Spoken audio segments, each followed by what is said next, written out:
जय हो सनातन धर्म की जय हो। भगवान राम भी हमारे हैं, भगवान कृष्ण भी हमारे हैं, क्षत्रिय भी हमारे हैं, यादव भी हमारे हैं और ब्राह्मण हम सबके पूजनीय हैं। श्री स्वामी परमानंद अग्रवाल सनातन धर्म भारतीय। आप लोग क्या समझते हैं कि सनातन धर्म छोटा है, कुछ जानता नहीं है? अरे हम 3% आप बताते हो, हम 3% ही तुम्हारे लिए बहुत है। स्वर्ण समाज को आप ब्राह्मण समाज को यानी कि पूरे स्वर्ण समाज को आप 3% बताते हो, तो आपके लिए हम 3% ही बहुत है। हम नहीं बताना चाहते कि हम कितने हैं। आप लोग जो बता रहे हो वो ही हम मानते हैं। हम 3% ही आपके लिए बहुत है। आप 97% है, बहुत खुशी की बात है, अच्छी बात है ये तो। लेकिन आपने आज तक सरकार क्यों नहीं बना ली अभी तक 97% होते हुए? अब जिस पार्टी में जिस जगह 97% आदमी होगा, 3% वाला आदमी तो स्वयं नहीं जाएगा। सरकार की दो बात छोड़ो, वो तो डर के मारे वैसे ही घर पे बैठा रहेगा, घर से बाहर नहीं निकलेगा। तो मैं ये पूछना चाहता हूँ, देखिए मैं यहाँ पर किसी को गाली गलौज बदतमीजी बात नहीं कर रहा हूँ, ध्यान रखना मेरे वीडियो के ऊपर। हाँ, मैं ये पूछना चाहता हूँ, आप लोग 97% हो, ठीक है, मानते हैं। आप लोग हमको अंधभक्त भी कहते हो, मानते, ठीक है, मान लिया। हम अंधभक्त हैं, हम अंधभक्त ही बने रहने दो। हम 3% है, हम 3% ही बना रहने दो। हम 3% बहुत है। आपने 97% होते हुए भी आप लोगों ने अब तक सरकार क्यों नहीं बनाई? किसी भी राज्य में है या केंद्र में क्यों नहीं बना पाई सरकार अभी तक? क्योंकि आप तो 97% थे। अब आप कहोगे कि हमारी सरकार 4 बार बन चुकी है, मायावती जी थी उत्तर प्रदेश के अंदर। नहीं, ये भूल है आपकी, बिल्कुल भूल है। एक बार भी नहीं बनी, कि सब बीजेपी की देन थी। बीजेपी की बदौलत ही आप दूसरे की कंधे के ऊपर बंदूक चला रहे थे राजा।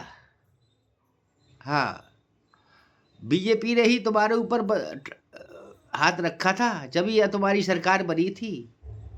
हाँ, और चौथी बार भी ब्राह्मण समाज मिश्रा जी ने हाथ रखा था, तो पूरा स्वर्ण समाज ने वोट दिया था जब मायावती जी बनी थी। जब अब क्या हुआ, अब क्यों नहीं बना ली सरकार? किसी राज्य में है सरकार तुम्हारी? क्या केंद्र में सरकार है तुम्हारी? तुम तो 97% हो भाई, तो तुम्हारे डर के बारे तो हम लोग कुछ भी नहीं कर पाएंगे। 3% है हम लोग, और अपने अपने घर पे ही बैठे रहेंगे हम तो, क्योंकि हम तो 3% ही है, और हम तो 3% ही बहुत है। हमें तसल्ली है कि हम लोग 3% है बस। एक बात बता दे, आज तक केवल ब्राह्मण समाज को अकेला ना समझे आप। हाँ, केवल ब्राह्मण समाज को अकेला ना समझे। ब्राह्मण समाज के साथ में क्षत्रिय समाज भी है। हाँ,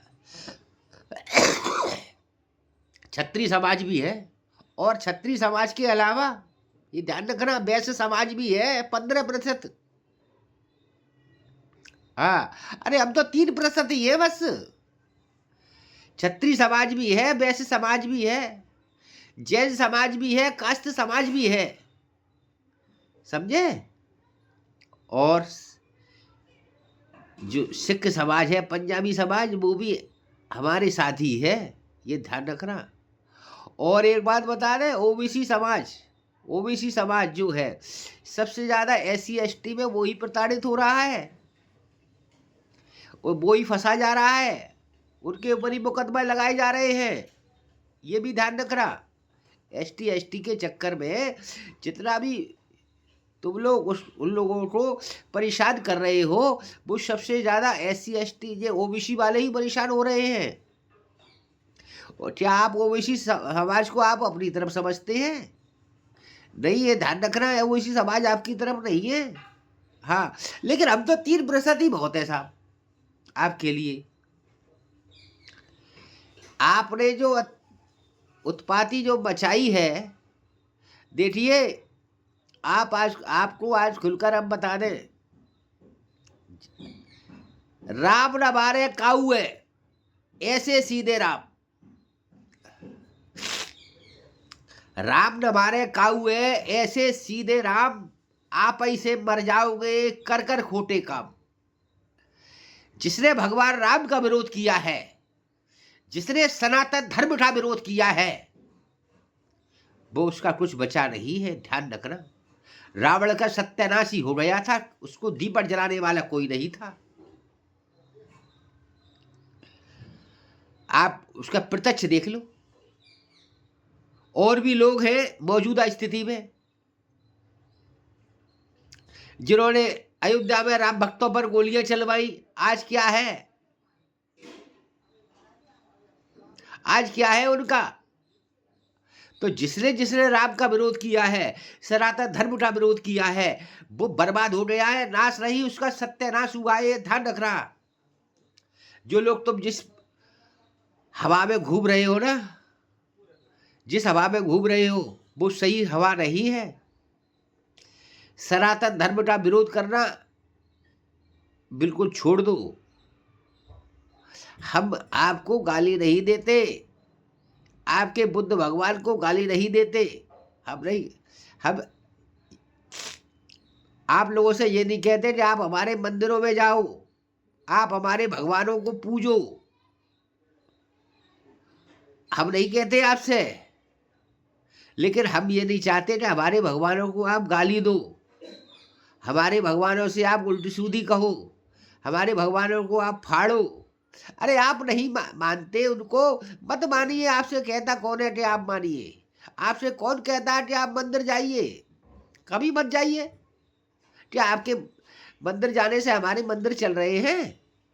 क्या आपके दान देने से हमारे मंदिर चल रहे हैं? बोलिए। हम कब कहते हैं आप लोगों से आप मंदिर जाइए? बिल्कुल मत जाइए, कभी मत जाइए। या आप जाते हैं मंदिर तो कोई रोकता है कि आप मंदिर में क्यों आए हैं?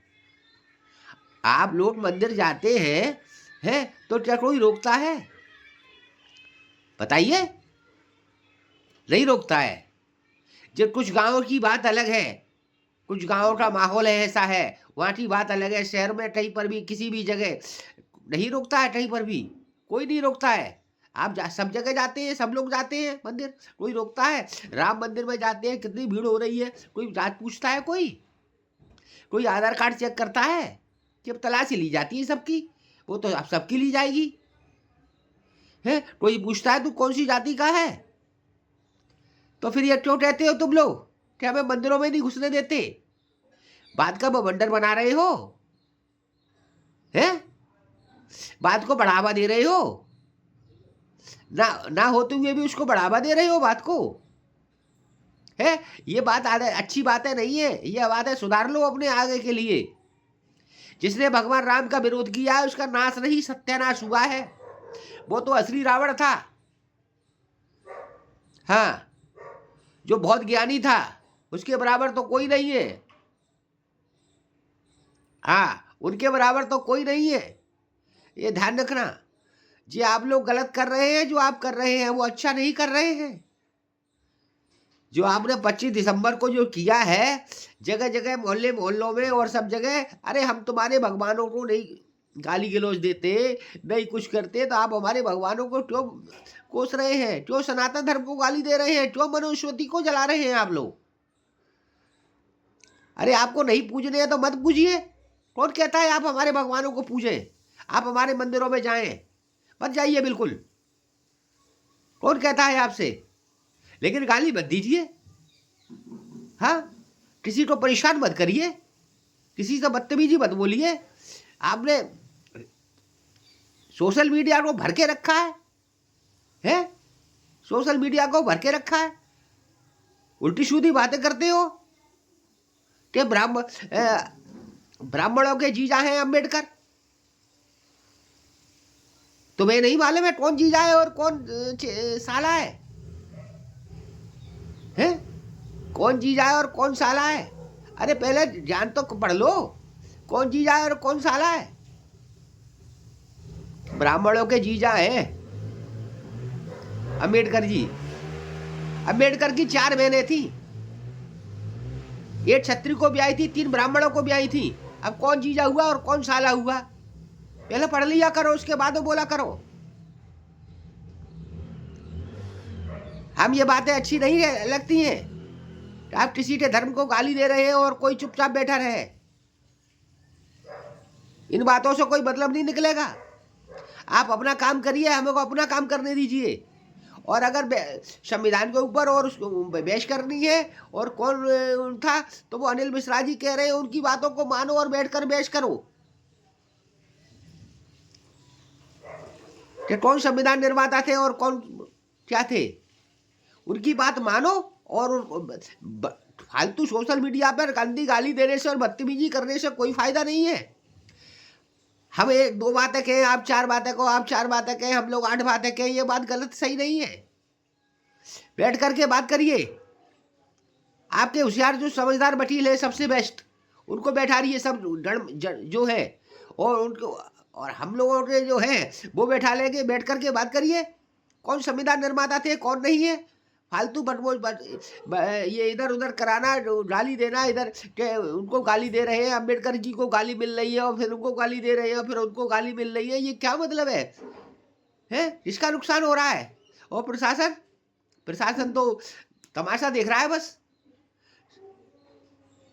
और बीजेपी सरकार भी, उनको तो क्या, वैश्य समाज का वोट तो उनको मालूम है, स्वर्ण समाज का वोट कहीं नहीं जाएगा। हमारा पक्का है, वो तो हमारा ही है और किसी का है नहीं है। बीजेपी सरकार को तो ये मालूम है। आप ये सब समाज को घेरने में लगी है बीजेपी, ये नहीं जानती है अभी क्या हो रहा है, ब्राह्मण समाज के ऊपर क्या हो रहा है, हम लोगों के ऊपर क्या हो रहा है, क्या बीत रही है? हम लोग कितने इस सदमे में हैं। फालतू की बातें करते हैं आप लोग हैं। आप अपने काम करिए, हमें अपना काम करने दीजिए। और देश की बात है, कौन संविधान निर्माता है कौन नहीं है, क्या है क्या नहीं है, वो सब बैठ करके बात करिए एक जगह। ये सोशल मीडिया पर एक दूसरे को गाली देना ये क्या अच्छी बात है? धन्यवाद।